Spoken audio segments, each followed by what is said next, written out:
I do think it's important to remind yourself if the media are coming to you. Be careful where you say yes to.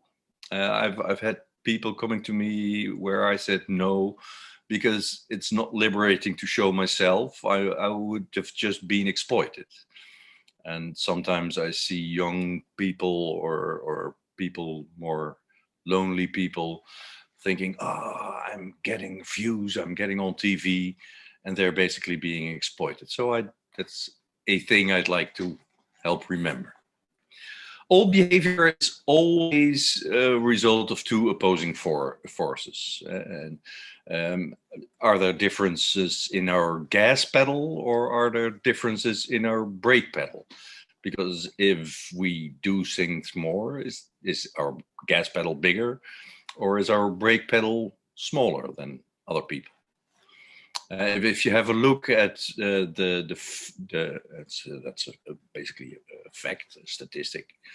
If you're gay, that gives you a 125% chance of getting addicted. And is that because we're weak? And I don't think so. Or are there more negative feelings to be quieted down? Do you have to quiet yourself down by alcohol and other dope, or roar yourself down by harder sex?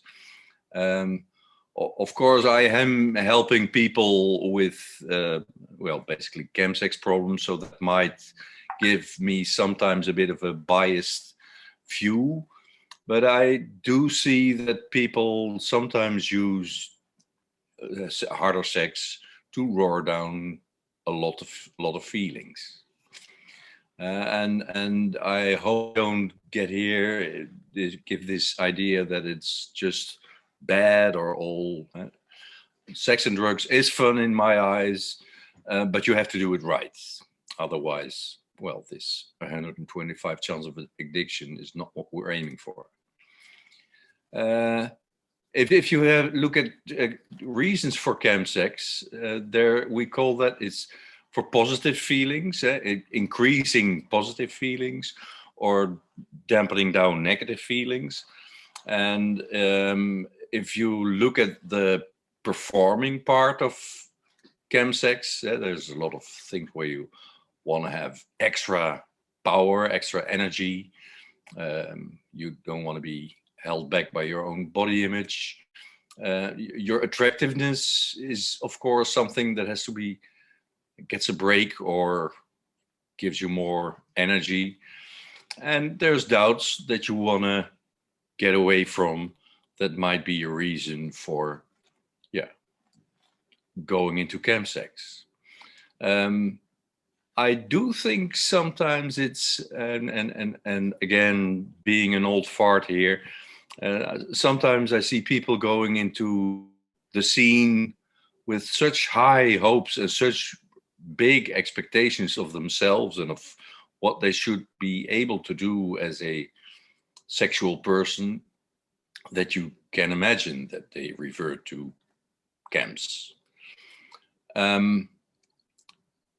If you look at things that people themselves say about the kinky gay scene, is that sometimes it can be rather lonely and alienating. You can be alone while you're amongst others, and drugs it's equal to having a party. It's the same as having a party is using drugs, and that sometimes. I think that it's not the relationship to our sex that really causes harm, but it does need addressing. I don't think that dope is the only reason, because I see that people who don't do chems as well sometimes like to have the more extreme versions of kink. Why is that? And if you look at the bodily reasons for, and that's really very, very simplifying, but if you look at the bodily reasons for having fucks, it's either being horny or being receptive. So the biological part, the friction part of sex. It's the dopamine, the winning over and the being in love. That is a reason. And it's the oxytocin, where the being close and the feeling of connection. Also, the endorphins there play large roles. And sometimes we divert our reasons for attention, our reasons for I want to be validated, and then it gets diverted to sex. I want intimacy. I want the closeness of somebody else. Then get it through sex, and that's why a reason I think sometimes the kinksters amongst us who have more possibilities of living out sex, well, they sometimes have more reasons to divert other reasons for sex to the friction part of sex. Do think there's also sometimes a lot of peer pressure, especially in the leather scene. You sometimes see a peer group that consists of just powerful males exerting power. Then what do you have to do to be the top dog over there? And sometimes people try to bid up to each other and overpower each other a bit. And then people are getting, well, basically are sometimes getting crushed, are being victims. And you see how forgiving victims sometimes are, or maybe it's self-blaming, that sometimes people who were, well, in their own feeling, being abused by the power play, sometimes they don't say anything, and that of course gives a lack of breaks perhaps sometimes to the people bidding up to one each other.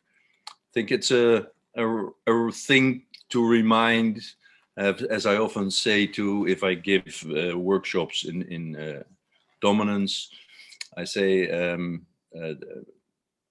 we have to remind ourselves, um, power corrupts, and absolute power corrupts absolutely. And sometimes you have to think, am I still doing what I want to have done? Am I living according to my own rules, perhaps? Because the limit is the possibilities in the kinky seem limitless.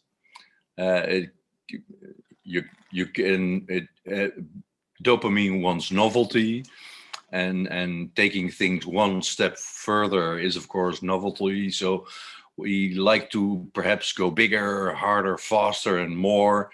That's a thing that in a limitless kinky scene, the possibilities seem endless. But when you don't have a look at your own kink limits, yeah, well, that's perhaps also a limited kink knowledge. So I perhaps it's good to talk amongst each other about what are our limits, and or am I viewing this all wrong, or could we perhaps sometimes talk a little bit more about kink knowledge and say this is right and this stops being right somewhere. It used to be safe, sane, and consensual in BDSM. And I think that the world can learn a lot from BDSM.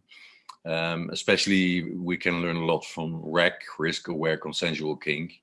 So we talk about risks, and we talk about awareness, and how to be consensual, how to find consent together. Do we do the risk assessment for biology and emotions? Are we still aware in the moment, or are we so caught up in our acts that we lose the connection to the moment? The relational consent, I always make this time warp where I say, what I'm doing now, do I want to have done that tomorrow if I look back on now? Am I still in a relationship with somebody? Do I want to have done that to him tomorrow? And of course, kink is like sex, but way more fun than just sex, in my eyes. I also meet sometimes people who have this idea of freedom is nothing left to lose, and uh, maybe we don't still believe the social lies, so therefore we have less to lose. I think it's good to remind ourselves that why the other cis-white heterosexuals do not have to ponder their safety and acceptance early in life, and we basically did that. It might give us a position where we think about things a bit extra. It's how Dan Savage said it. Uh, After you have to tell your mother you like to suck dick, it's easier to talk about openly about other hard things. So let's help each other to talk about openly about other hard things.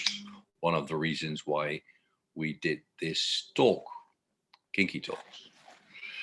So let's talk. Am I still accepting my vulnerability as a part of my quality of life? Uh, why am I going to extremes? Um, are we more courageous, perhaps, to try things other people don't dare to try? Uh, are our priorities different? At least our kicks are, so probably our priorities differ also a bit. And let's talk about it with respect, no blame. And uh, yeah, the first fish to discover water is the one that has an overview. So let's try to talk about this not from being right, but from an overview. What it's different ways of looking at this. Of course, a little shout out for our PayPal thingy.